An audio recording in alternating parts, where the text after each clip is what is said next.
What do you know? I beat my high score. Hi, podcast listeners. Welcome once again to the Bangers and Mash Show. I'm Mr. Bangers, and sitting next to me on the couch, my buddy, my pal, your friend and mine, Mr. Mash. Missed a couple episodes. I'm sure you noticed. We've been a little behind on schedule for a while now. And in order to make up for that, we wanted to give you a little bonus episode here. So we're doing another commentary, and you know I hate doing these. Oh, I know. Because every weird, stupid noise we make, I can't cut it out. So what movie are we going to be talking over tonight? One of our quote-unquote favorites. Freddy's dead.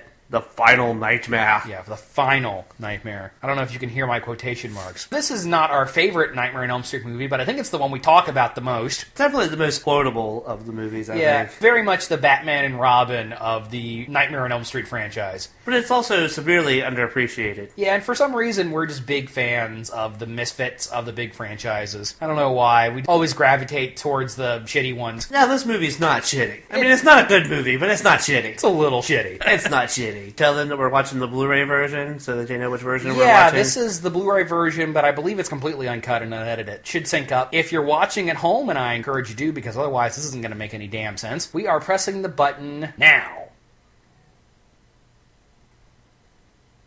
And we're rolling. There we go. The movie has begun.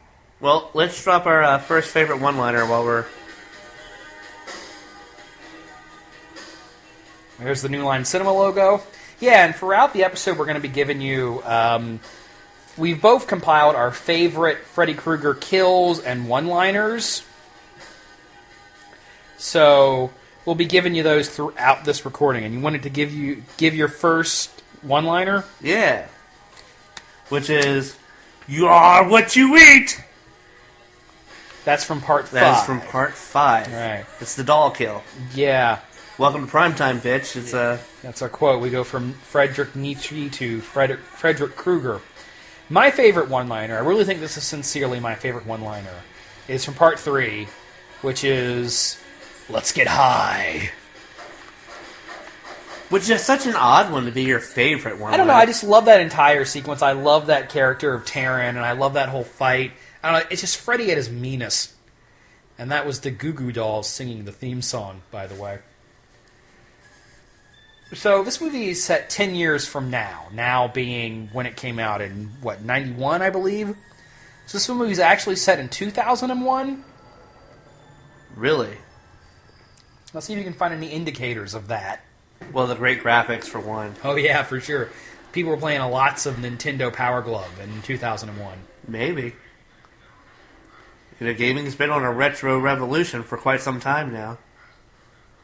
You know, I feel like retro gaming didn't really become popular until we were in college, which would have been about 6 or 7 years after 2001, so... This is a great Twilight Zone scene here. Yeah, very much inspired for the Twilight Zone, I think. Though we don't have Freddy on the wing tearing it open with his claw, that would have been a cool visual. Way to let us down, Richard Talalay. Or Rachel Talalay, I mean, because this is the only Elm Street movie directed by a woman. Really? Yeah, Rachel Talalay, who would go on to make Tank Girl, which I wouldn't call it a favorite of mine, but it's a movie I enjoy. And she worked for years as like a production assistant on the Elm Street series. And for this one, they gave her the directing gig. Uh-huh. But you know, this movie's still way better than 5. Yeah, 5 is my least favorite, because 5 mostly just bores me. This one is awful, but in kind of a fun way, because it's basically a live-action cartoon. Yeah. And I like Freddy to be mean and evil, but I also kind of like Clown Shoes Freddy a lot, too, so... Yeah, this movie really kind of takes away the mean, though. Well, it does and it doesn't. Something that's weird about this one is some of the tonal shifts, because it's very cartoonish and silly, but it's also has some kind of darker elements. And I know when you start a series that starts with a child murderer being burned to death, how much darker can you get? But you'll see what we mean when we talk as the movie goes on. Though if you're listening to this, I presume you've probably seen this movie once or twice before. I mean, who knows, buddy? You were a big horror fan in high school and hadn't seen all the Freddy movies. Yeah, I caught up with Freddy kind of late.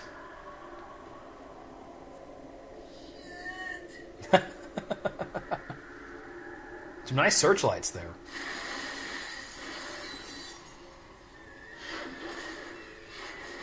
Gee, what well-known film could this scene be referencing? I wonder. Well, One Flew Over the Cuckoo's Nest. The Izzard of Oz. Yeah. And here's our first Freddy one-liner in this movie, one of many.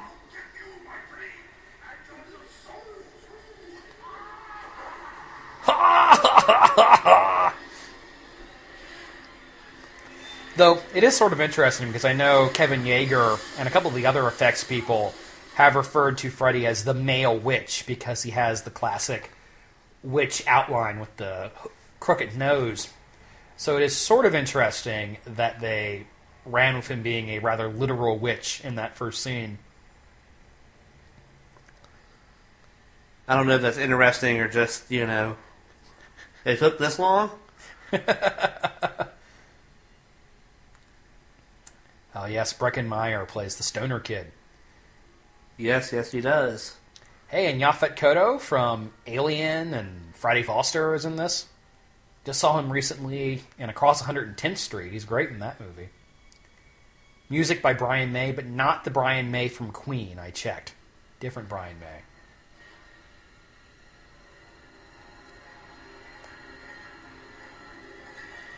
How many times have we seen the Elm Street house in these movies? Well, at least once per movie, and usually it's multiple times. Is it once per movie? Is it like in 4 and 5 in that middle series? I guess it must be. It just seems like it shows up a lot. Though I hear the real house is still out there, and it was on the market a few years ago. And I think the people who bought it painted the door red. Oh, really? Yeah.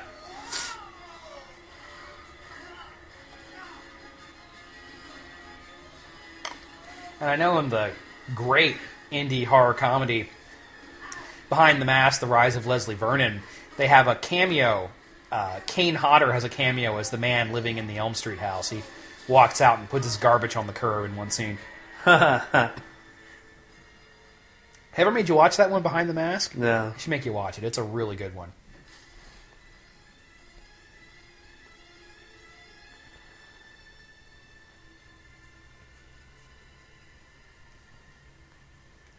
I believe Bob Shaye's cameo is coming up here in a minute. It is. And I think this is his second cameo. I know Mr. New Line himself, Robert Shaye, has a cameo in 2 as the bartender in the Leather Club. And then, of course, he's in Freddy vs. Jason as the school principal. I think he might show up as a school official in one of the other ones, too. Don't quote me on that. Well, I know his wife plays the teacher in the first one. Actually, Lynn Shaye, Yeah. sister. Oh. I thought it was his wife, too, for years and years. But no, I looked it up. Brother and sister. Oh. My mistake. No screaming while the bus is in motion! Yeah. Most of this commentary is just going to be us repeating the fuck-tardic lines in this movie. Now be a good doggy and go fetch. And for all the shit this movie gets, and a lot of it is reasonable, there's the cartoon silhouette. I think the general premise is actually pretty great. This idea that Freddy has killed all the kids in Springwood, and he needs to send another kid out to go bring him more souls.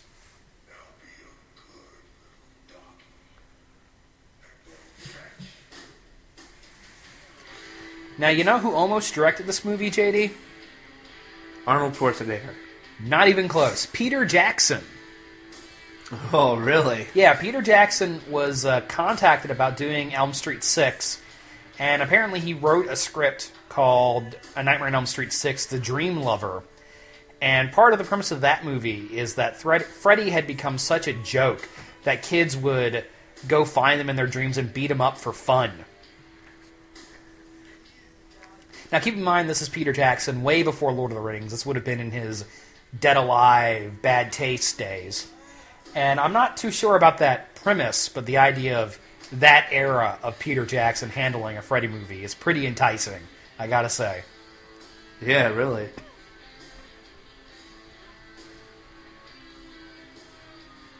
How much money does he have? Is it $20? I didn't see.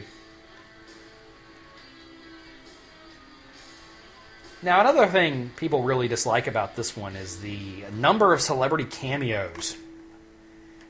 Because I felt like New Line was saying, well, this is the final Nightmare. At least it was at the time. We've really got to make it feel like an event, so let's stock up on as many names as possible. But we'll talk about them as they come on screen.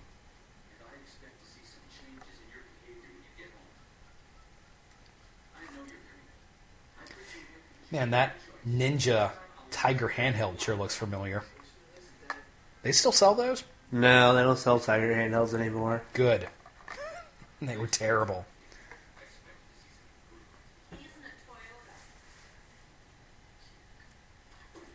Yeah, I gotta tell you, I remember 2001, all the kids were dressing with rat tails and pastel shirts. Right? Well, the pastel shirts might have actually been a thing, but... No, pastels came back a little bit later. I know for a while there, all the frat boys would wear the pastel shirts with the popped collars. That was considered cool for some reason. Oh, okay. You have a teenage little sister. What's the kid fashion thing now? Like, what are the youngsters into? Just different stuff, really. I don't know how to... Like... It's super helpful. It just depends on who the kid is, but, like, my sister wears a lot of band shirts and stuff like that, and they're more into makeup now than they are. Well, I know the YouTube makeup tutorials are ridiculously popular for some reason. This is my favorite character in the movie, the tough girl. Taryn or Torin or something? Something like that.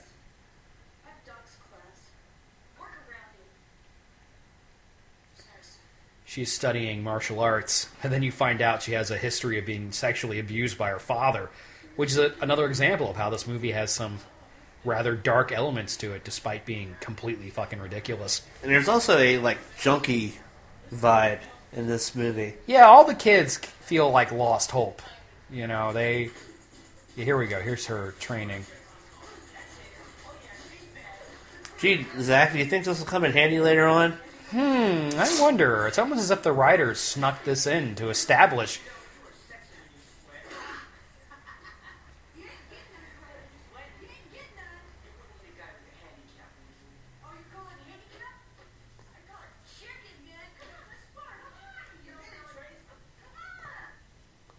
And here's Carlos. Gee, do you think that'll come in handy later? The whole taking out the... You know, isn't it great how this movie establishes all the characters' quirks the minute we meet them? Like, oh, hey, Breckenmeyer's into video games. Carlos is a hearing aid. This chick's into martial arts and has a bad attitude. You know, she's into martial arts and has a bad attitude and was sexually abused by her dad. Have they mentioned... I think they're mentioning that right now or talking over it.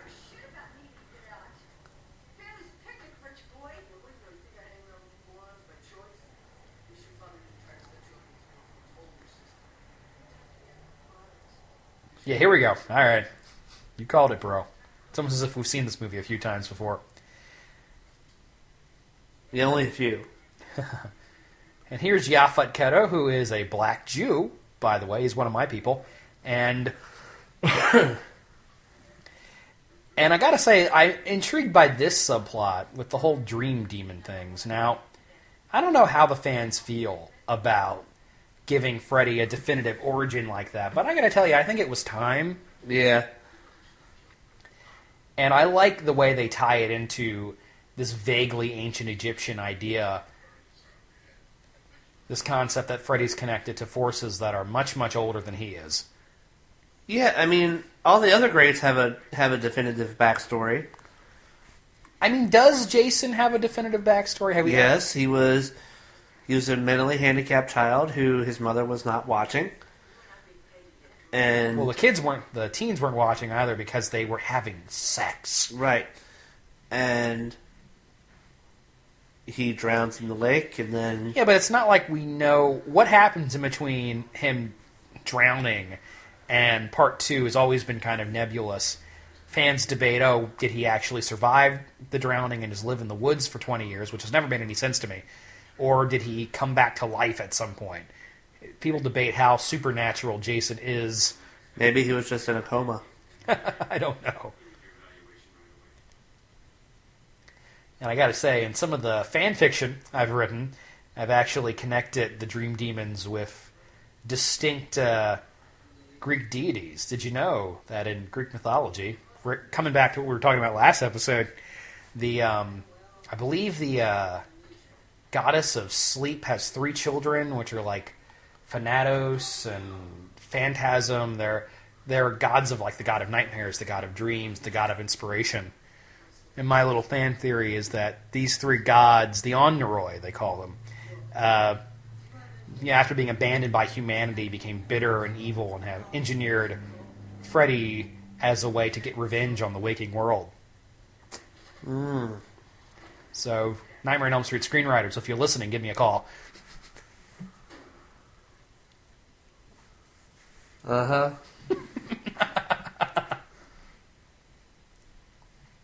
What do we think of Lisa Zane as Freddy's daughter? Is she related to Billy? I don't know. I think they're spelled differently, aren't they? Doesn't she spell hers with a Y? I don't know, does she?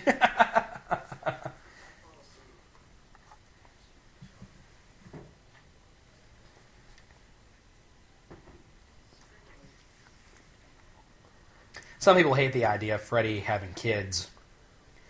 I think it's fine. I mean, the idea was always that he lived a relatively normal-seeming life before being caught. So him having a wife and a child seems to fit. Oh, by the way, JD, what are we drinking as we're recording this podcast? Ecto Cooler. Yeah, High C Ecto Cooler. This is my last batch. And I have to drink it up because it expires next month. And after finish this up, it's all gone, at least until the next Ghostbusters movie comes out.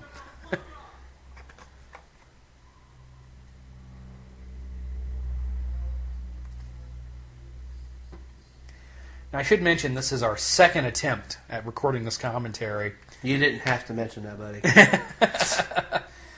They don't care. You know, I got about an hour and 28 minutes to fill. We got to talk about something. Well, speaking of things to talk about, oh, hey! let's talk about one of our favorite kills. Oh, groovy. You go first, pal. Well, my all-time favorite kill is the puppet kill, or the marionette kill. Yeah, I think we both agree on that's my favorite as well. I think that's a lot of people's favorites because it's such a great creative moment. I call it the marionette of death. I call it the puppet kill. Well, either way, people know what you're talking about when you say it because it's such a gross, brutal moment, him tearing out somebody's veins and puppeteering them. Yeah, like... But it also has That's probably one of his most brutal kills. But it also has kind of a sick humor to it, Yeah. which obviously fits the character, and you know, as we see in this film, would be exaggerated over the years. And the moment we just missed when the daughter character was having a dream, we heard Freddy say, "Come to Daddy," which is a line he's repeated throughout the franchise. Well, he usually says, "Come to Freddy," don't he?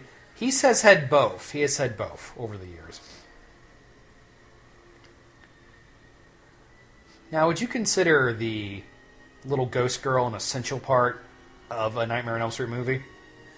If you don't have little ghost girls or something? Okay, wait, shut up. Let's talk about this scene. Now, you and I have debated over and over again how much effect on reality does Freddy have and should he have? Because it varies from movie to movie. Right. Sometimes he has almost no effect on reality at all. Other times he can really completely change the physical properties of things. And in this movie, I think they take the ability he has to affect reality way too far. Because we just saw it a minute ago, where John Doe is walking in the air because he's dreaming about going up a staircase. And I think that just takes it too far. And we'll see some more behavior like that a little later on. Well, he always has some kind of effect on the physical world. Well, like I said, it varies. For instance, the Tina kill. Right, and from the first one. Or the Blood Geyser would be another good example of what he can do to reality. You know, like, when he slashes her mind, her body gets slashed, and it gets slashed physically. It's not like a... Yeah, but I'm thinking of, like, the scene in Part 2 before the pedophile BDSM gym teacher gets killed. There's a scene of Freddy's causing, like, the balls to come off the racks and bounce around the room. Yeah. And I'm just not sure why he would have that ability. And like I said, it really does vary from film to film. Well, if he only kills children, why was he after that guy? Well, there's a lot of inconsistencies in Part 2, okay? Usually we just use the excuse of early installment weirdness with that one. It was early on in the series. They hadn't really figured out the formula yet. Mm-hmm. Whatever you say.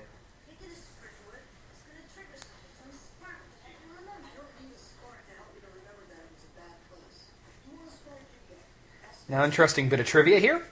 When this movie came out, there was a big advertising push. I'm sure you've seen the teaser poster that has his Freddy's sweater, claw, and hat, and then date, birth, and then the date of his birth, 1984, and then death, September whatever, 1992 or whatever.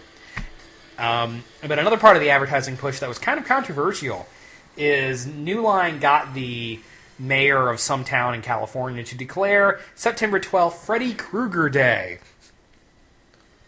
And some people were rather upset that there was a day honoring a fictional child murderer. Gee, I can't imagine why. Well, yeah.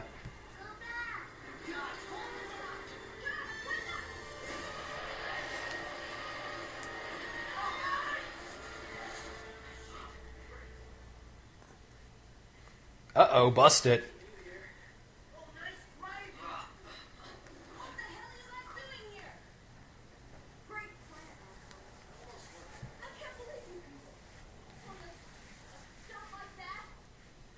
Now, this has got to be one of the Elm Street movies with one of the lowest body counts. Yeah, because I think, 2 people die, right? I'm not sure. Well, Or 3. Yeah, of these kids, of the 5 characters we're seeing in this scene, 2 live, which is pretty unusual for a slasher film. Though at this point, I don't even know if the Elm Street series could be called a slasher anymore. There's lots of slashing that goes on in these movies. But in this one? There's slashing. Okay. And another thing people criticize about this movie, because people just criticize lots of things about this movie, is how bizarre the adults in Springwood are acting, because they've been without their children, and apparently they've just all gone crazy. How do you feel about that? Well, I actually feel that that's a nice touch. All these people had children, and Freddy killed them. It's an interesting idea, but... I don't think it's executed well. But... Yeah, they take it a little too far. It gets a little goofy. As with everything in this movie, it gets a little goofy. And there's our spooky clown.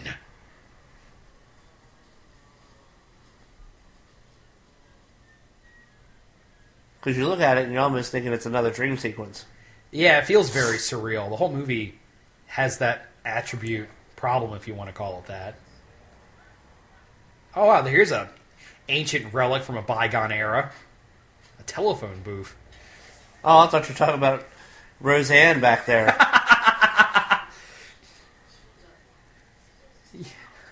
Well, I suppose either would apply. Here's our first celebrity cameo, Roseanne Barr. Or Roseanne Barr Arnold, as she was known at the time. Apparently, Roseanne was a big fan of the series and insisted on being in the movie.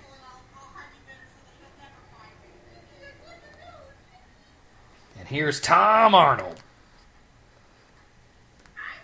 Sporting a pretty bitchin' mullet. And You know they bring him.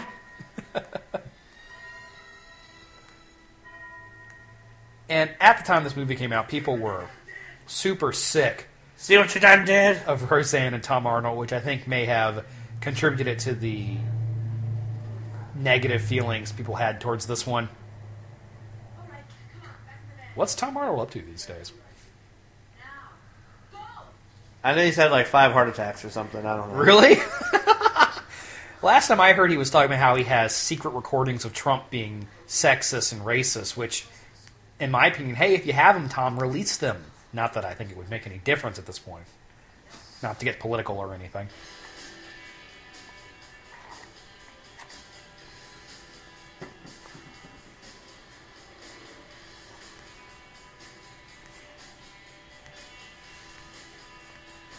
That music, that sounds familiar. Boy, that line there, the children shall endure. That's awfully thematically appropriate, isn't it? Funny how that works, huh? So, when was it established that Springwood is in Ohio? Surely it was before this movie. I mean, it would have to have been, right? Yeah, I don't know. I don't remember either, but...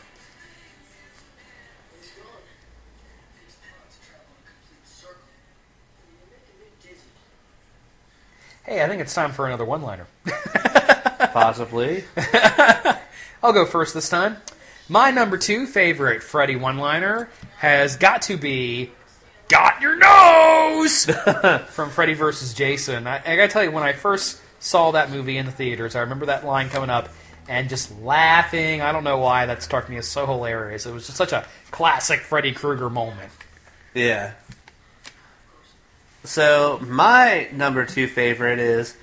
I can't help it, this bitch is dead off her feet. Also from Freddy vs. Jason. Also from Freddy vs. Jason. Yeah, except yours is a necrophilia joke. Well, but some of the best Freddy one-liners are necrophilia jokes. So there's no kids in Elm Street, which leads one to presume an adult drew this chalk drawing on the sidewalk. Right, because wouldn't the rain have washed it away? Yeah, they must be having a dry spell in Elm Street. Or in Springwood, I mean. Okay, but then why is it so green? Well, the real reason is because... Hollywood? Yeah. I was going to say because Freddy is, I don't know, just driven everybody crazy, but... Well, you know, since you bring up Hollywood, I have one little story to share from my escapades at work this week. Oh, God. And it's semi-thematic. So I'm counting down one of the drawers at work. And I'm not going to say where I work. But we, one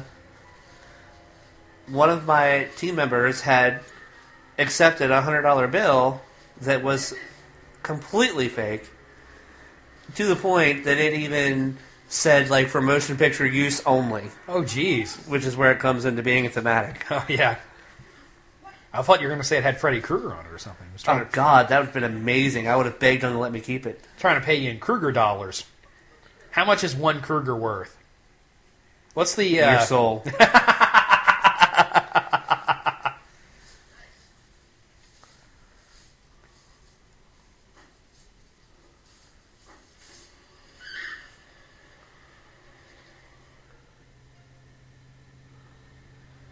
Here's the Springwood High sequence. It said so right there.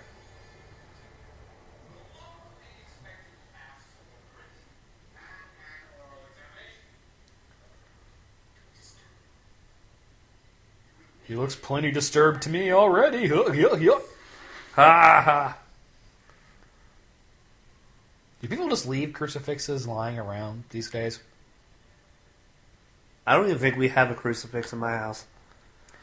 I don't know if that was a deliberate reference there, but a few minutes ago when she first opened the scrapbook, it said 4 dead in Ohio on the front page there. I wonder if that's a Neil Young reference. Is it supposed to be? Well, you know, the Crosby, Stills, Nash and Young song, 4 Dead in Ohio. Got the Kent State shooting. Oh, okay. Damn, check out them crazy eyes.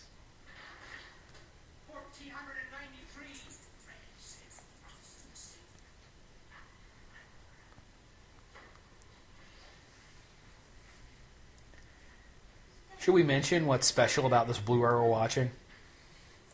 It's not really special, but mildly interesting. What's that? The fact that this is actually an R2 release, a Region 2 release. Oh, yeah. Got at a convention a few years ago, and on the bonus disc are a few episodes of Freddy's Nightmares. Yeah.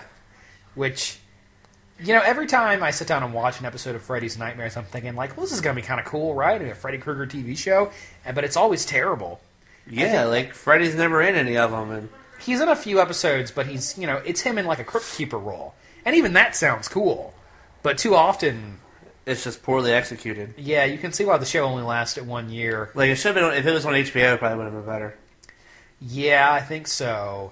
And the fact that it was shot on a really weird video stock, it was shot on the same film stock they use for soap operas. So the show just looks like shit, in addition to the writing being subpar. Yeah. Though that show did gift us with that beautiful gif of Freddy Krueger playing the guitar in the classroom.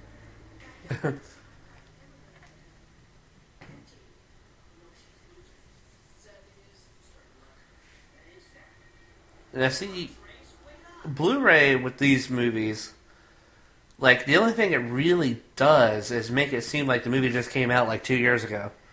Yeah. Like, it really ups the film quality. Yeah, I'm not really seeing a huge HD improvement. Like, you don't see a lot of depth of picture to it, like you do with a lot of Blu-ray stuff. Yeah, just watching this here, it looks like a DVD to me. But, you know, it does make it look like it just came out like a couple of years ago. Like, it's a relatively newer movie. Like, it doesn't look like a movie from 1992. I suppose.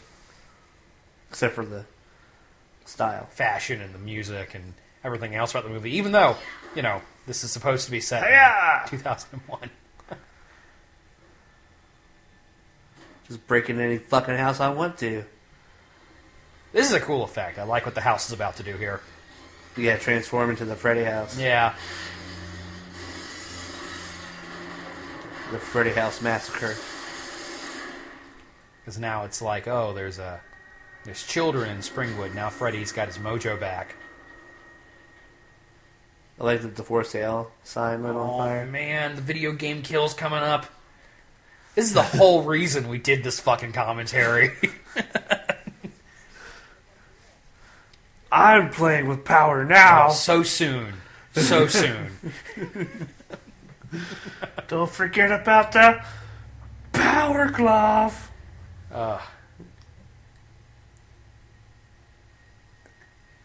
I don't know. I'm just saying if I was a kid in a weird town that's been accosted by Roseanne Barr and Tom Arnold, I probably wouldn't go wandering into weird houses. Just throwing that out there. Well, probably. This is mildly off topic, but in horror movies, what do you think is the weirdest, most inappropriate place a character has tried to have sex in?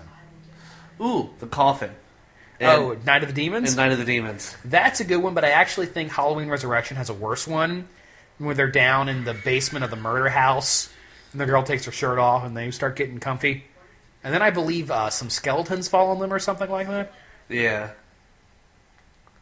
And rubber body parts and shit. Because, you know, I don't know about you, but I've dated some girls that might think doing it in a coffin is romantic.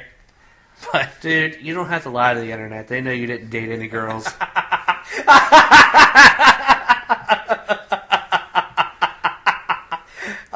Fuck you. Anywho, hey, what's going on screen here? Tracy, that's the girl's name. Taryn was part 3, bro. You totally let me down on that one. Oh, I did. I don't know. They're basically the same character. Nah, Taryn's real cooler. She's both bad and beautiful. Oh. And speaking of how this movie is darker, all the kids in this film have kind of a fucked up backstory. But that makes it more interesting. Like, they're not just your run-of-the-mill kids with no real problems like in most of the movies. Yeah, I gotta say, that's one of the things I do like about this one. The teens are a little more developed.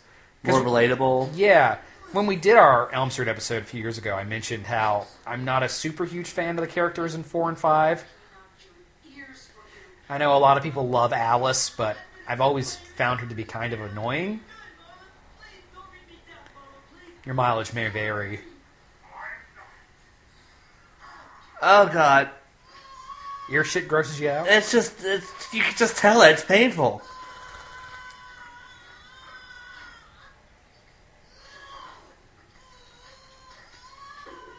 It's pretty gnarly. Lend me your ear! Well, I guess it's time for another one-liner, isn't it? Or should we do a kill? Well, I think we just did a one-liner. So let's do a kill? Yeah. Number 2 favorite Freddy kills. Well, it's your turn to go first one to go. Well, I have the Blood Geyser, which is one of the most iconic kills. Well, I have that one as my 5th one. Okay, well, what's your number 2? My number 2 is Welcome to Primetime, bitch! Well, which is probably the most famous Freddy kill, period. Yeah. And I mean, it's just... To the point where, bitch became Freddy's trademark. Yeah. First appearance of the Boiler Room in this movie. Oh, and you mean in this movie that was the first appearance of the Boiler Room? Yes, for this film. In this movie, yeah. Okay, I was like, buddy, are you watching the same movie? I like this little segment here. Like, it's goofy as hell, but I like the fact that Freddy's, like, trying to get his attention. I just love to watch Robert Englund ham it up. And boy, does he go for it in this one. Yeah.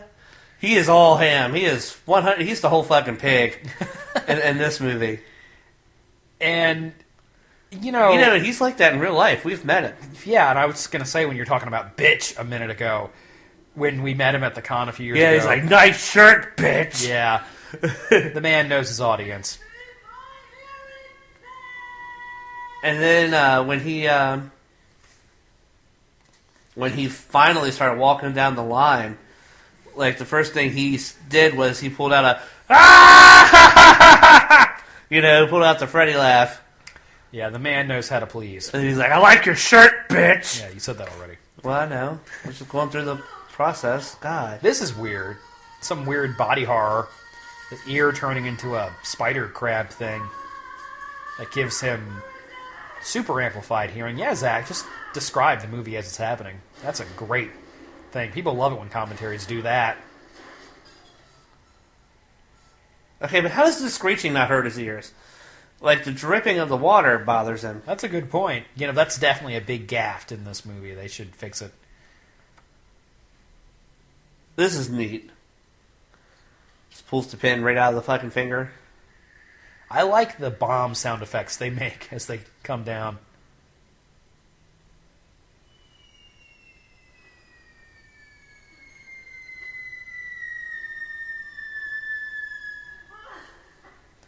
Or the sound of him falling on the floor should have made a noise. Yeah. Or you've got steam shooting all over the damn place. I'm just saying, it's inconsistent.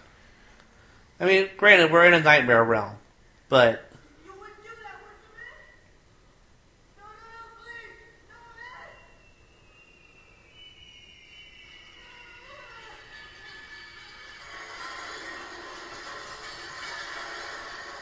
And this kill is definitely an interesting idea. Lots of people have talked about how the nightmare sequences and the Freddy films frequently play on the teen protagonists' anxieties and fears. It's an interesting idea. Whether or not it works for you. Oh man, okay, now we're getting to the good shit. the chalkboard hump. Oh my god.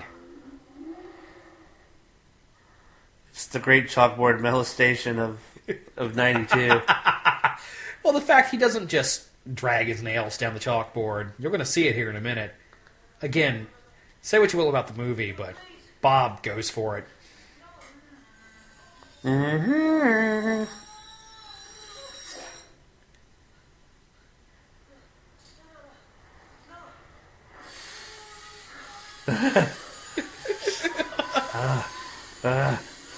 Hump the board! Hump the board! Hump the board! Oh my god! I mean, it's an amazing kill. I don't care what anybody says. That is the worst fucking line, too. Like, he could have said, you know, don't bust your top, Carlos, or, I don't know, something else, but nice hearing from you? Jesus. Took you all of 2 seconds to think of that one, screenwriter. But I love it. You really blew your top on that one, Carlos. Yeah.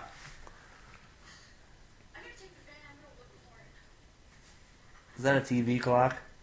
It's like the worst fucking TV you could have in the world. It's just the clock channel, 24 hours timed all the time.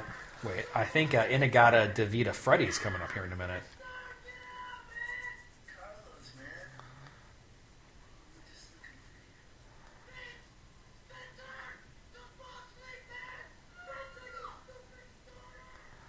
And I got a Freddy.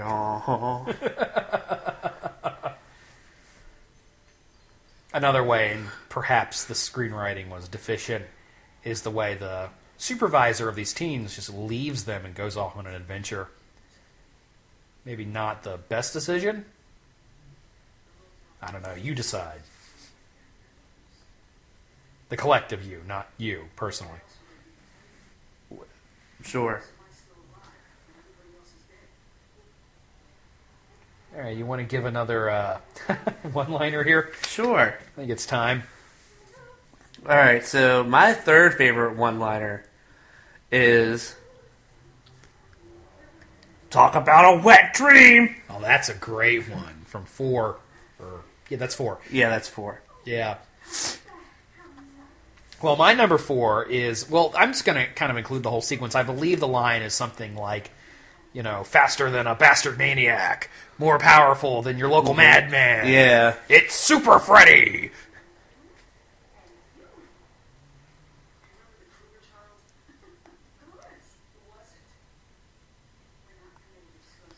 I mean, how can you not love Super Freddy, huh?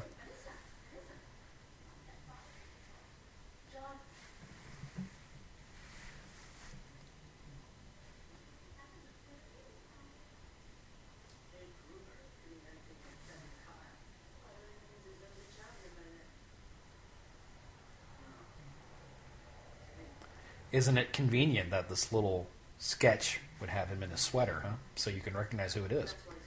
How convenient. Those screenwriters, they think of everything.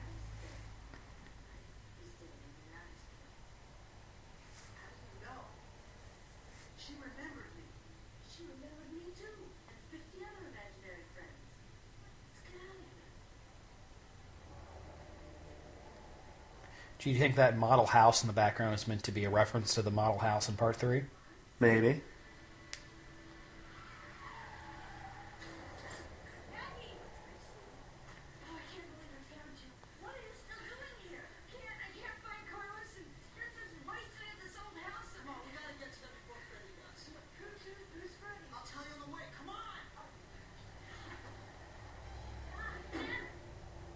Okay, alright, here's the good shit. Come on. Give it to me, movie. This is your brain. This is your brain on drugs. Oh, and here's our cameo appearance from Johnny Depp, who I believe was credited as Oprah Noodlemeyer. I think so, yeah.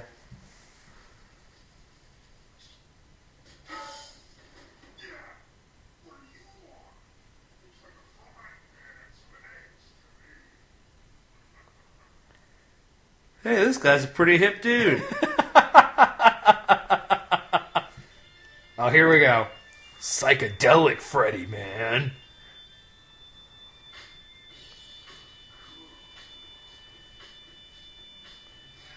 I swear to God, if they just did an action figure, just a regular Freddy Krueger figure with the swirly psychedelic color background, I would be all in on that. Not even gonna lie. Really? Yeah, I would totally go for that. Possible Cronenberg Videodrome reference, maybe? No? Probably not? Probably not. Holy shit! I'm inside the TV! Hey, Ma! I'm on TV. I'm on TV!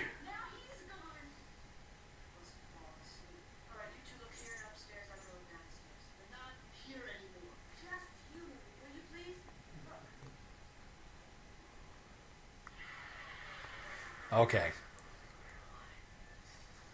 He's playing a Nintendo with an Atari controller.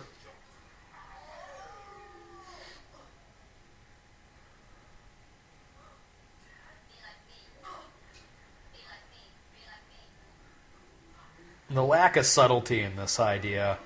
Gee, you think the character maybe feels a little pressure from his parents to conform to their standards? I'm not like you. Not like you. You might have seen this a few times, huh, JD? Maybe. Now I'm playing with power! Oh, so good.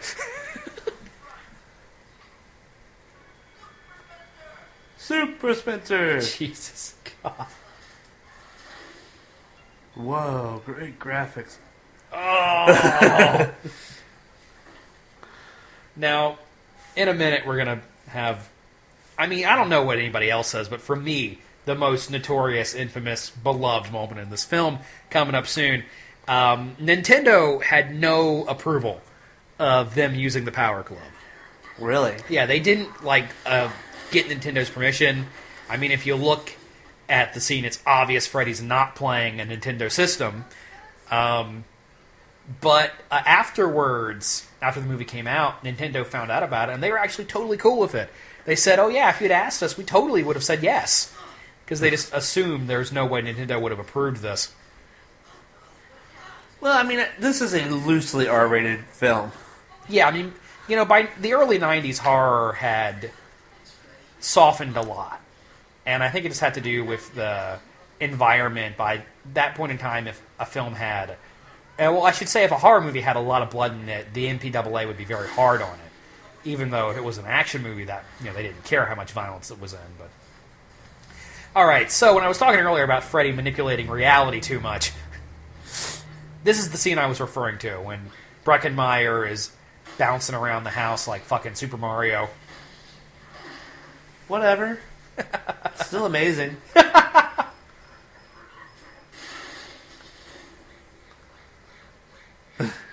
You know, I think when people talk about how much they hate this movie, shit like this is what they're referring to. But I gotta tell you, this is a Richard Talloway stylistic quirk, because she does a lot of similar stuff in Tank Girl. Ridiculous cutaways and odd sound effects. It's probably why she hasn't directed a movie in a while.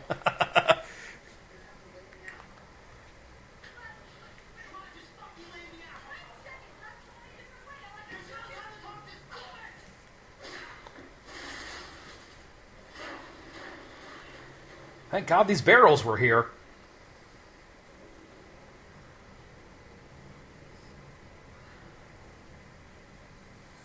Yeah, Freddy's pissed because he really put a lot of effort into displaying those barrels. He organized them. Don't mess with his barrel collection, man. Even I don't know who this Tracy chick is, but I feel like she's been in other stuff. I have no idea who any of these people are aside from Breckenmeyer. And really, what was the thing Breckenmeyer was in? Wasn't he on some TV show like Dawson's Creek? Clueless, okay. Okay, here it comes. Hey! Don't forget the Power Glove! Oh! That will be the screen cap for this episode, by the way. And I know we've mentioned it before, but of course you have the action figure of Freddy with the Power Glove. Yes, and this is the one and that's the one I got signed. Yeah, Robert Englund's signature is on it. I guess this is the second time Freddy's whipped somebody with a towel in a movie? I guess. Read into that what you will. Whoa, I beat my high score. Beat my high score.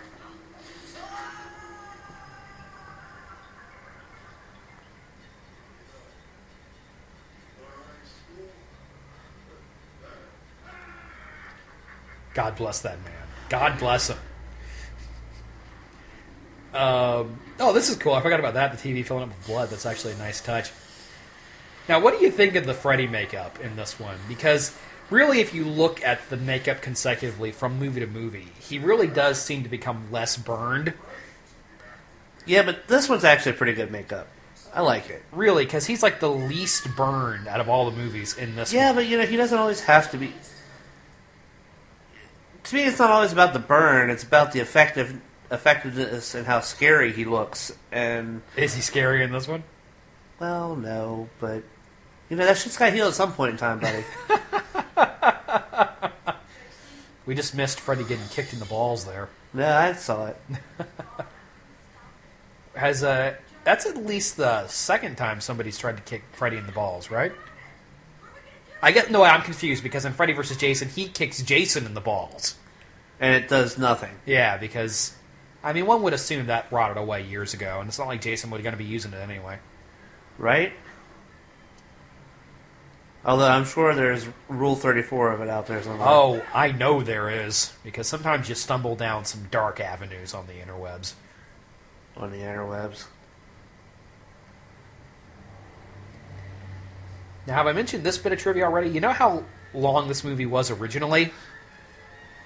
How long? 100 minutes. Can you imagine nearly 2 hours of Freddy's Dead? How long is it now? I believe it's just a little over 80 minutes. Really? Yeah. And actually, I believe that 100-minute version did get released in theaters, and it got cut down afterwards.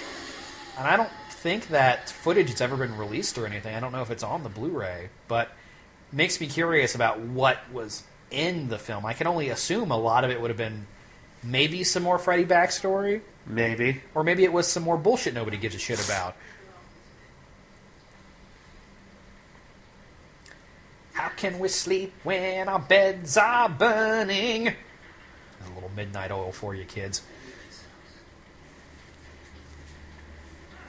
Maybe that was a reference to that song.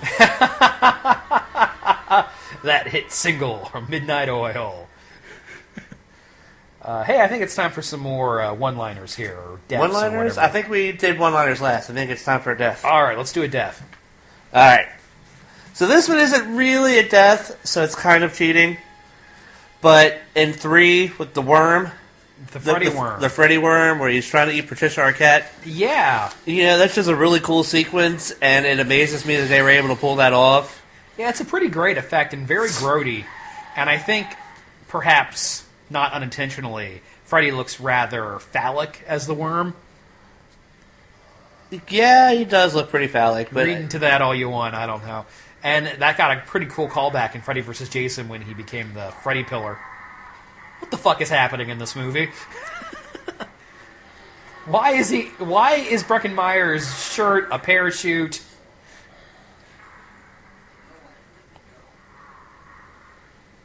That's not Breckenmeyer. Oh, fuck, you're right. This is John Doe. Damn it. Well, the point stands.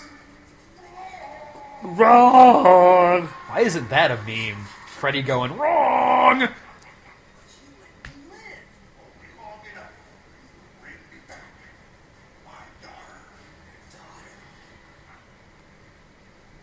Anywho, my third favorite death, we've already mentioned it, is Tina's death in the first one. Aha. Which I think is great because, this is going to sound awful, but it's super rapey. I think that's the scene where the subtext of Freddy being a sexual predator really comes to the forefront when he's under the sheets with her and things like that. All right, yeah, okay, well, you go first. Well, but that kill also pretty much sets the whole tone for the rest of the series. Yeah, and it's one of the scariest scenes in the entire franchise. Yeah. Now, this is literally Looney Tunes shit right here. The bed of nails. Yeah. I'm not complaining. I'm just making an observation. I like that the shirt gets all tight and you can see it pressing into him. That's a pretty cool effect. I suppose. Like the most gore we see in this movie, too. I guess there's an exploding head. I guess that's pretty gory.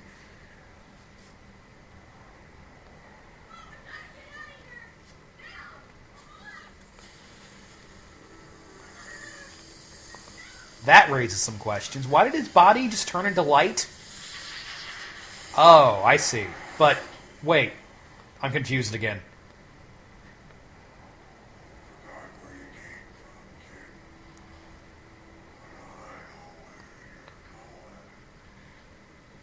That's a really weird one-liner.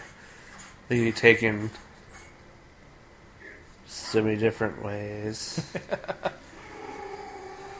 I had forgotten about all this weird shit. Well, I take it back. There are scenes in this movie that just make no goddamn sense at all.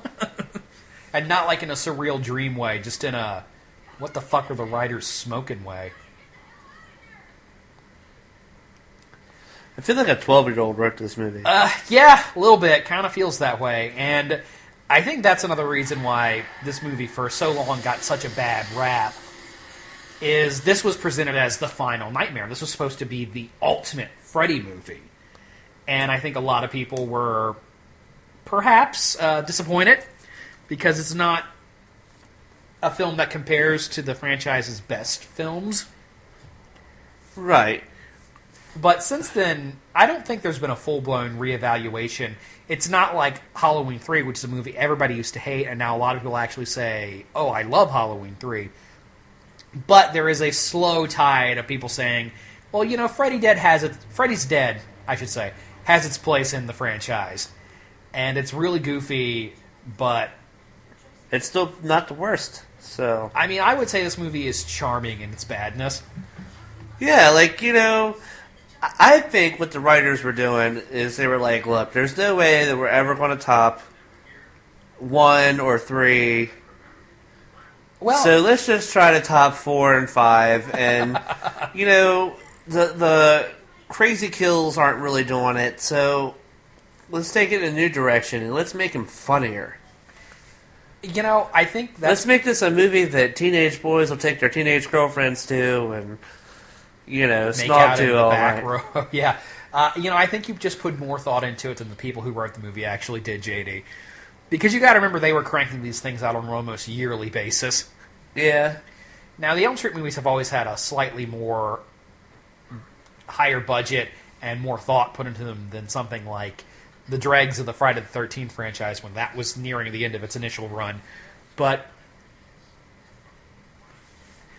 I don't know. I don't think that much thought, time, and energy was put into making this movie make sense. I don't know. Like, I mean, you know, not one of these films is really unwatchable. That's fair. Very few films are unwatchable, in my opinion. But, you know, like, Friday 5 is just unwatchable. People love it, though. There are people out there who go to bat for that one. That's another one that's gotten a bit of a reevaluation. Well, they just need to go back and evaluate it as being shit. Because that's what it is. You know, aside from the fact that Jason's not even in that movie. I think a lot of people just love the whole franchise. And it's gotten to the point where, you know, you can't say, oh, I have a least favorite Friday the 13th movie. Because even the worst Friday movie, or the worst Freddy movie, or even like the worst Michael Myers movie, is entertaining in its own way. Well, I don't know about some of the Michael Myers movies, let's just put it that way. Oh yeah, this is the kind of music that was popular in 2001, totally. Because I'm Humpty. We'll do the Humpty Hump. Rhymes with Dumpty. Once got busy in a Burger King bathroom.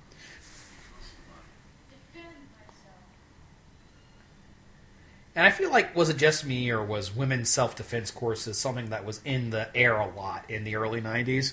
It was. Yeah, so that's another thing they were kind of commenting on.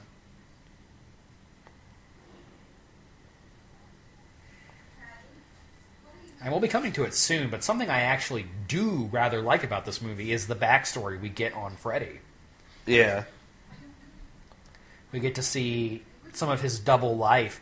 And I mentioned it before, for years and years there was talks about maybe potentially doing a prequel. I believe it would have been called Elm Street, The First Murders, or something like that. And I can understand why they never made that movie, because it probably would have just been too dark. You know, a movie where Freddy is murdering kids for most of the runtime. And it also would have been a nightmare movie without any nightmare sequences. But I'm still curious about reading that project. I'll have to look around on the internet and see if that script is out there in the ether, because I would like to read it. I'm surprised it didn't get a green light when we were going through our prequel mania about a decade ago. Yeah, probably. Yeah, I'm surprised. I mean, Michael Myers got a prequel, basically, so I'm surprised Freddy never got one. And Well, I guess the first Zombie Ween was really... Pretty much, yeah, that's what I was referring to. And up until recently, the next Friday movie was going to have prequel elements, but we haven't talked about it on the show, and I won't go too far off topic, but the most recent Friday the 13th movie, production got shut down about 2 or 3 weeks before filming was about to start. And it's gotten to the point where I don't even know when we're going to get another one of these 80s franchise movies. Like, New Line's talked about wanting to do a new Freddy film, but there's nothing concrete at the moment. Last we heard is they were maybe thinking about doing going to part 3 for inspiration. Who knows? Well, I mean, that is objectively the best film in the series. I don't know if it's objectively the best film, but it's certainly a fan favorite. I mean, I guess the new Halloween movie will be going into production soon since they have a director and writer, Danny McBride. Well, that's technically not an 80s franchise. Well, I guess if you're being totally technical. And, of course, there is a new Leatherface film sitting on the shelf, which is a prequel. The Leatherface prequel has been kind of disappeared. Like, they filmed it. It's done. It just hasn't been released yet. And I don't know if it's a legal thing keeping it tied up or if the movie's just really fucking shitty. If it ever comes out, I guess we'll find out. I just don't know why they did a prequel and not a straight-up sequel to that one they did. Well, I don't know. I cannot tell you. Because that one showed potential. It wasn't a perfect Chainsaw film, but it was pretty good. I enjoyed it. I mean, we both enjoy Texas Chainsaw 3. Did you see how I'm sorry. Did you see how in this clip of the movie, it kind of gives you an idea of why Freddy has so many different gloves in the dream because he had so many in real life? Well, I feel like those are prototypes for his glove, Like things he was... But yeah, we kind of got a peek into Freddy's torture chamber there.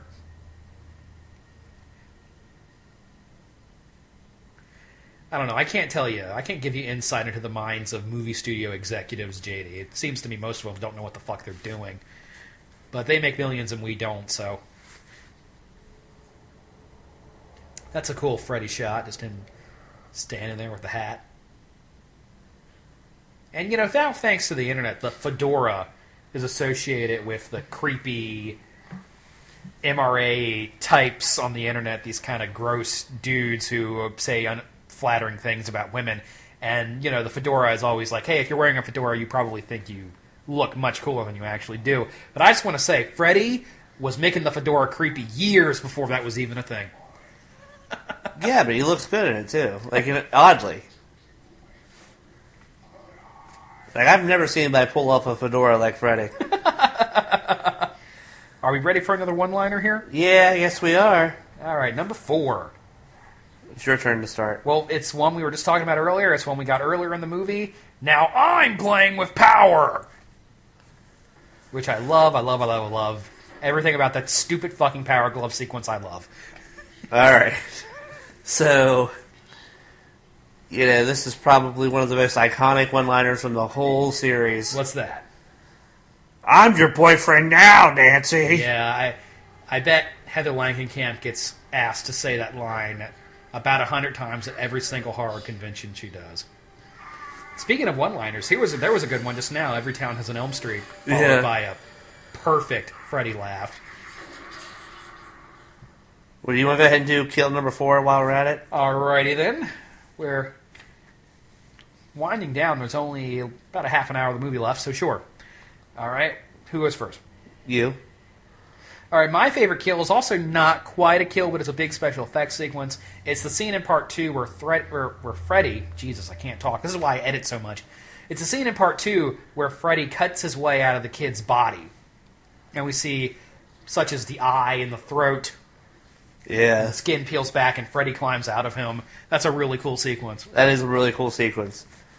My number 4 is the Roach Kill. Or the Roach Motel. Roaches, they check in, but they don't check out. Yeah, that's a pretty cool one. Ha ha ha! A really bizarre kill. And I still can't believe we actually got an action figure of the Roach Girl a few years back when Mezco had the New Line House of Horror license.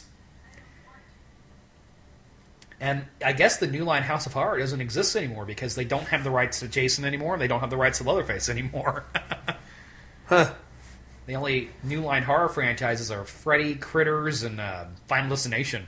And you can't really do an action figure from that one, can you?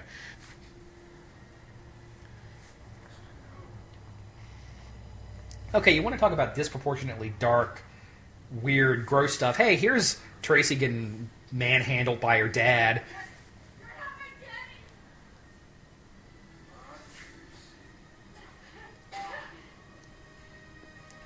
Yeah, that's just a weird tonal thing about this movie. You go from Freddy killing somebody with a Nintendo, a totally ridiculous sequence, to something like this, a teenage girl being sexually menaced by her father, which is about as fucking dark and gross as you can get. The only way it could be grosser is if they showed it, you know? Yeah. This is a cool moment here. Oh, I forgot about this. That is kind of cool.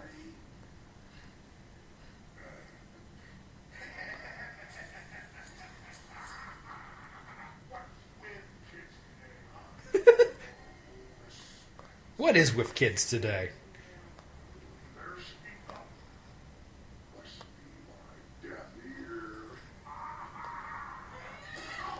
There's a great little moment I love coming up here in a minute. Yeah.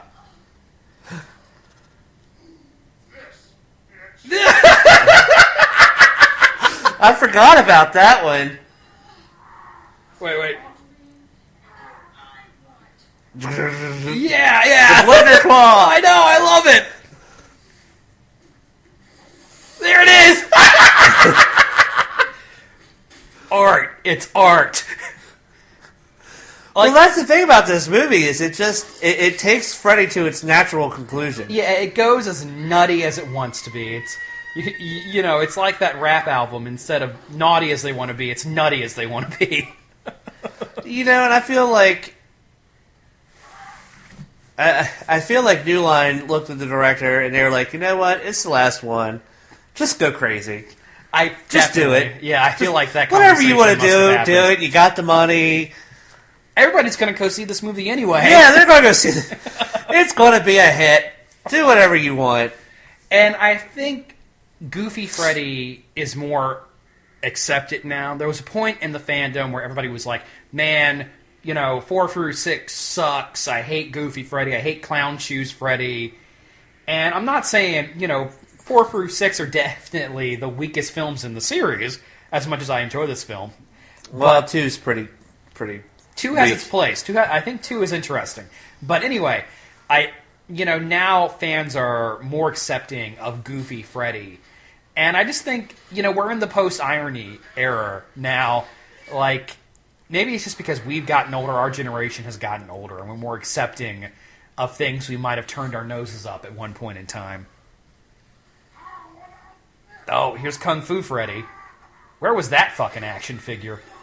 Way to let us down, NECA. And also, Freddy attacks a lot of adults in this movie. He does. If his head had come off, then Yaphet Kotto could have been like, Freddy's a goddamn robot. No? Alright, fine. Random alien reference. Immortalized for all time on this commentary that 6 people are going to listen to.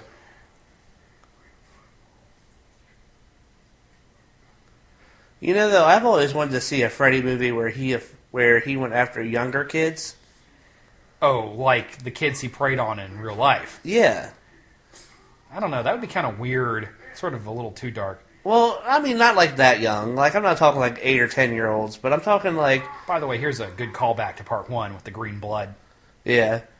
But I'm talking about like, you know, 12, 13, like early teens. Instead Teenage kids. Yeah. Instead that could of... be interesting. I feel like that age is kind of underexplored in horror. I don't know about you, but... But yeah. I think that if they ever do a Nightmare remake, that's the direction they need to go. Yeah. Is go younger. Yeah. Because that's going to add just a genuine creepiness to the character instead of...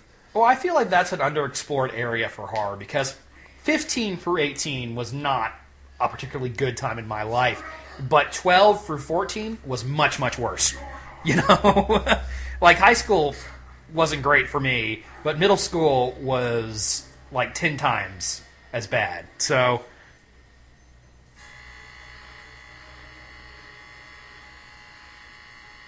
I don't know. That's a question. If New Line was to give you a phone call, Mr. J.D. Collis, screenwriter of Black Friday, we want you to remake A Nightmare on Elm Street, what would you do? What would be your elevator pitch for a new Nightmare movie? Not even necessarily a remake, just a new Nightmare movie. Well, for starters, he goes after younger kids. All right, well...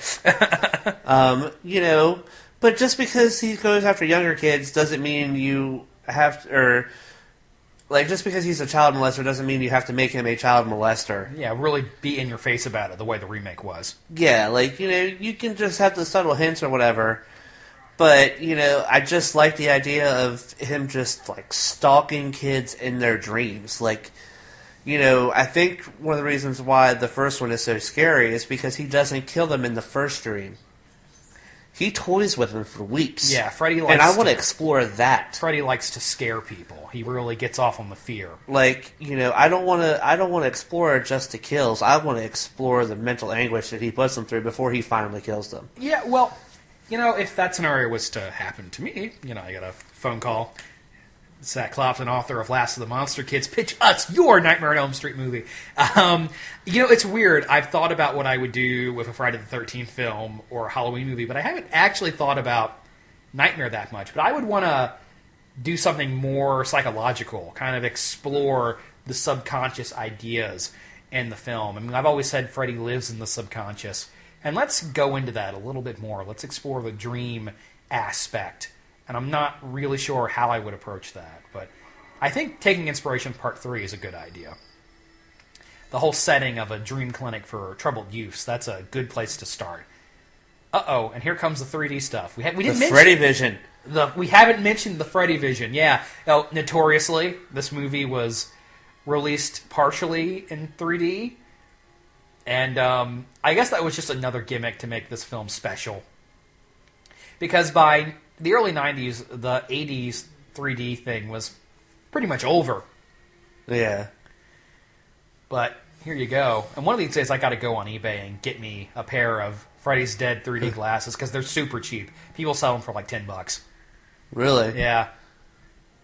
Which is way less than... Whoa, my hand! My hand is huge! It's coming right at me! Because I can't do that in real life! I guess this is the big money shot in the movie coming up soon.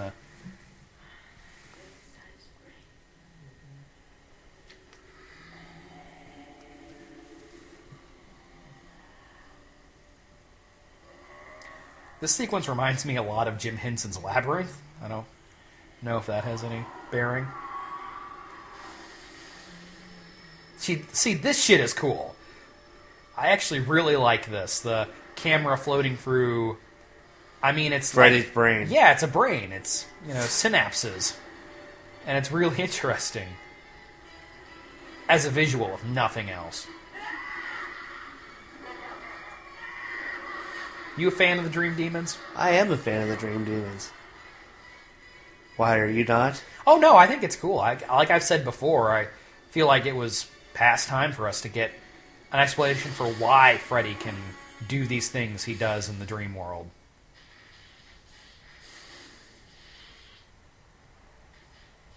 Although something can be said for the fact that he was just such an evil person that even though his physical body is gone, he's still going to hunt children down. Oh, I mean, I agree. Part 1 wasn't the place to talk about the Dream Demons. Part 6 is the perfect place to talk about the Dream Demons. By that point in the franchise, I think it's time to start answering questions.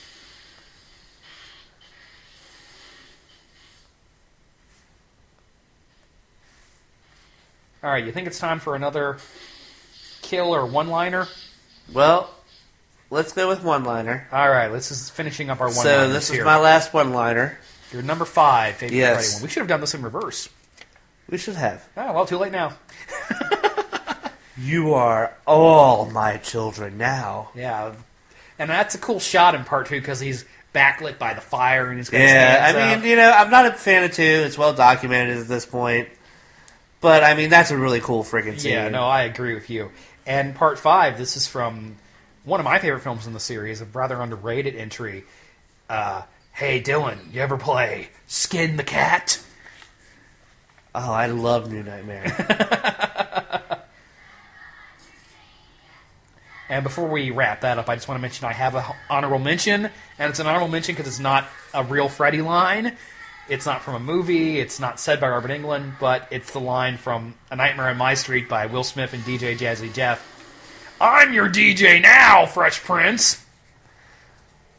Oh, and here's the Freddy backstory when we get a look into his past, how he tortured animals and self-abuse. And hey, who's that playing his stepdad? Alice motherfucking Cooper. Mr. Vincent Furrier, I believe is his birth name.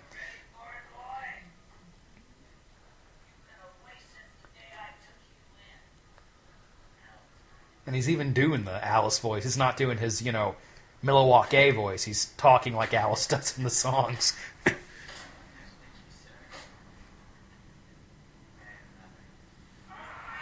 Now, what do you feel about Freddy's backstory? His troubled childhood? Well, I feel like it's just too easy. I can understand this idea that, it's very much the typical serial killer background, the torturing the animals, the being abused, the self-abuse. But at the same time, I think what's interesting about the use of that in this one is, I've mentioned before, how all the victims in this film are children with abusive parents. And to draw attention to the fact that Freddy had an abusive parent too is kind of interesting. This idea that maybe he's not too different from his victims. Maybe even that's why he chooses the victims he does. Yeah, but see, that doesn't really fit in because he kills all children. Well, it's canon, dude. He has killed every child in Elm Street. Yeah, no, I agree with you. Or in Springwood. I'm just saying it's an interesting idea, Whether it makes any sense or not is another thing. And like the teachers that are stuck there in the school just teaching invisible people, why are they crazy? Why don't they just go to another school district and teach? Why doesn't everybody just abandon Springwood? I mean, it should be evident long before this point that the town is cursed. If Freddy can't leave the town, why don't the people just leave? But then you wouldn't have a movie. True. And look at how fucking young Robert Englund looks in this scene. That was... God. Almost 30 years ago. Let that sink in.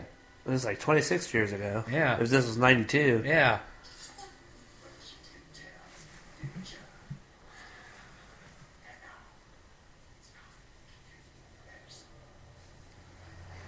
This is off topic, but somebody on my Facebook group posted the amount of time between the first X-Men and Logan is the same amount of time between Return of the Jedi and Phantom Menace. Really? Yeah. 19 years.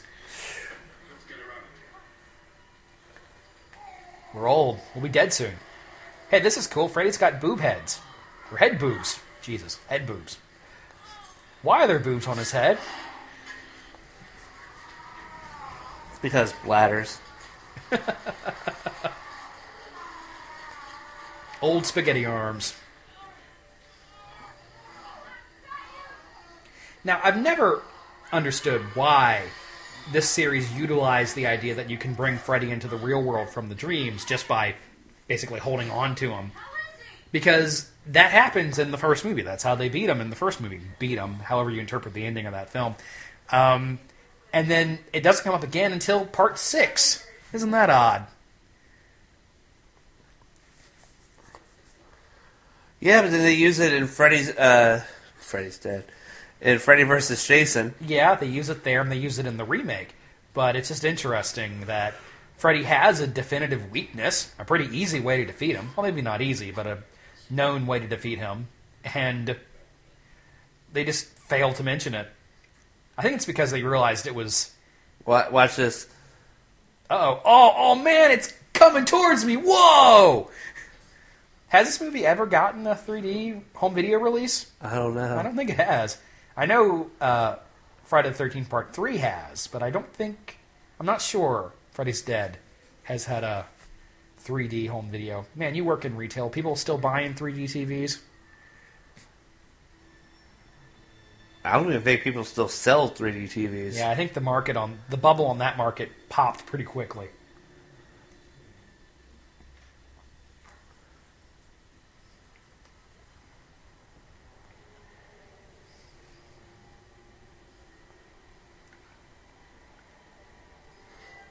Now, I should mention, recently, just a couple weeks ago, I read Robert Englund's autobiography, Hollywood Monster. And it was an alright read. Like a lot of those actor autobiographies, it was pretty fluffy. But there was one or two interesting anecdotes in him talking about working with Burt Reynolds and Arnold Schwarzenegger on Stay Hungry and things like that. But probably my favorite anecdote from his autobiography was during the filming of Part 4, the set was swarmed by fanatical Freddy fans. He was in makeup getting his face taken off, getting the Freddy makeup taken off, which, as I'm sure you know, is a long process. And fans stormed the set and basically started banging on the side of the trailer yelling, "We want Freddy." And he came out of makeup with like half the makeup off and signed off some autographs, took some pictures, and said, "Okay, I got to go now." But the fans wouldn't go away. They just kept relenting and yelling, "We want Freddy." And to the point where Robert claims they were even chasing him on the freeway. There's a smiley face sticker right there. We just missed it. Probably a reference to The Howling, perhaps? I don't know. Anyway, if you're an Elm Street fan, I would probably recommend Bob's autobiography. Especially if you like his sense of humor that he frequently displays at conventions.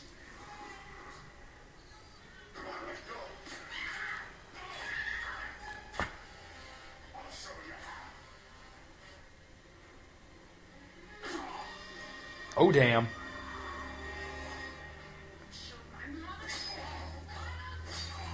This is an idea the series has returned to once or twice, of Freddy's glove being used against him. Feels right. But I think Freddy vs. Jason maybe utilizes that the best. We should be watching that movie instead. Nah. I like this movie. I like this movie, too. Got your nose! Oh, yeah, there you go. And since this is nearing its ending, I guess we ought to give our favorite kill, our last favorite kill as well, shouldn't we? Well, yeah, my last favorite one is the blood geyser. Yeah, but you had already mentioned which that. was my number 2, yeah. Which is just... It's like the iconic. Yeah, when they first did that in 1984, audiences are probably like, wow, that's a thing I haven't seen before. Yeah. There's a smiley face again. My fifth favorite kill. Again, this is why I edit so much I can't fucking talk. My fifth favorite kill is from Part 4, Let's Suck Face. Oh, yeah, that's a good one. I really like the way her eyeballs sink into her head.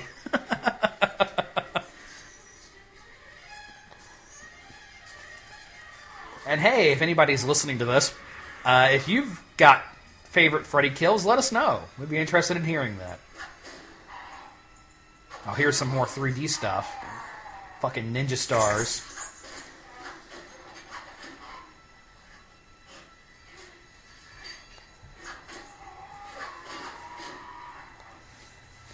Boy, when did Maggie acquire such accurate skills? Such proficiency.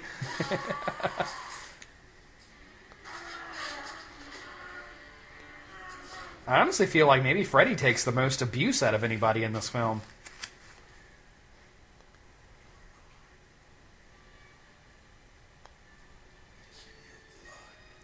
And something this movie tries to include is this idea that Freddy's daughter is maybe at risk for becoming as evil as he is. This concept that perhaps psychosis is genetic. Doesn't really do anything with it, you know? Perhaps that theme could have been more interesting.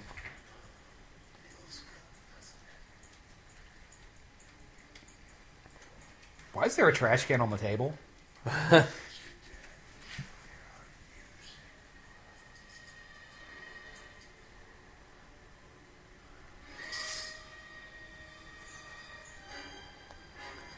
Oh man, it's coming right at me! Whoa!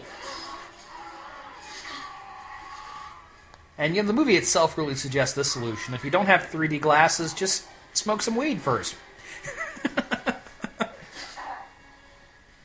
Oh, here comes another really good one-liner. Freddy's last line before he dies. Kids.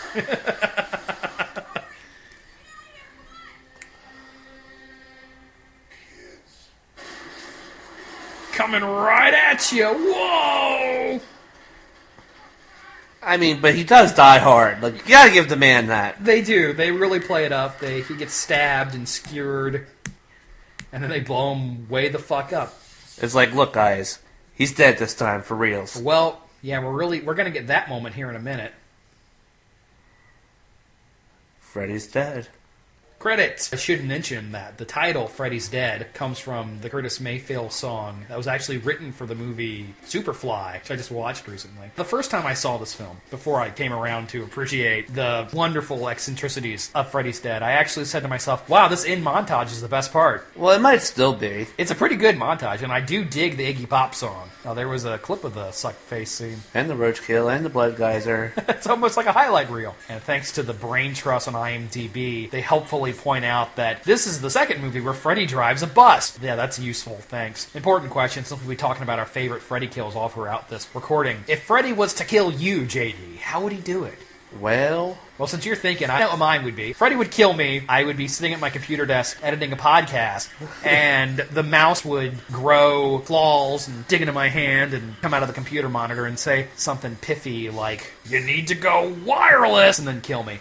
He would spin the computer chair around until my skin came off or something. Unfriended! I don't know, because I don't really have any idiosyncrasies that he would use to kill me. Oh, yeah? That he hasn't used already to kill somebody. No. I would die at a horror convention, probably.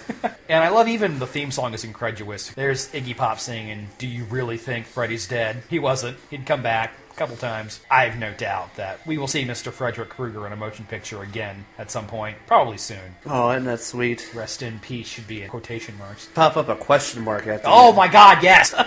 Although they were really planning on this one being the last one. Freddy vs. Jason was being kicked around by the time this one came out. Don't quote me on this. I don't have my IMDb in front of me. But I do believe Jason Goes to Hell was the next year. That would end with the teaser for Freddy vs. Jason, which wouldn't come for another decade. Yeah, I wonder why. Production issues. They went through 7 or 8 screenplays before they found one everybody could agree on. You can read about it a bit in Crystal Lake Memories, a book that I absolutely recommend to any Friday fans, and I think they've made an 8-hour documentary about it as well. Interesting, part 1 and 2 are in the thank yous there. Part 1 and 2. I don't know. Maybe it's PT 1 and 2? Either way, I'm confused. Alright, well, there it was. Mr. Bangers and Mr. Mash talking over Freddy's Dead, The Final Nightmare. I hope you found our meandering ramblings interesting or amusing. I hope you didn't think it sucked. Real episode next time. If you want to contact us, you can find us on Facebook at www.facebook.com/The Bangers and Mash Show. I specifically want to thank Lee and Juan, who've been great about liking the show on Facebook. And we will do better next time, I swear. I'm sorry this sucked. I don't think it sucked. I was engaged in the last half. You got any final thoughts, JD? Man, I just want to go to sleep and hope that God will wake up. Hey, don't fall asleep.